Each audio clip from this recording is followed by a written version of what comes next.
how to add tags on Zendesk. Hey guys, in today's video, I'm going to show you how to add tags in Zendesk. So make sure to watch this video till the end and let's get started. First, open your browser and go to the Zendesk website. Click on the Sign In button.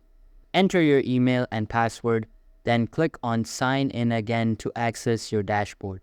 Once you're in, go to the Views section and open the ticket where you want to add tags. Scroll down to the ticket properties on the left side. Look for the Tags field. Click into the field and start typing the tag you want. If it already exists, it'll show up, otherwise, you can create a new one. Press Enter after typing each tag. Make sure the tags you add match the issue type, like bug, billing, or follow-up. Now scroll down and click the Submit as Open or Submit as Pending button to save the ticket with the tags added. Tags help you organize tickets, track patterns, and generate reports, so always use clear and consistent names.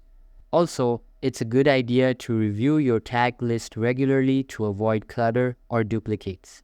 That's all for the video.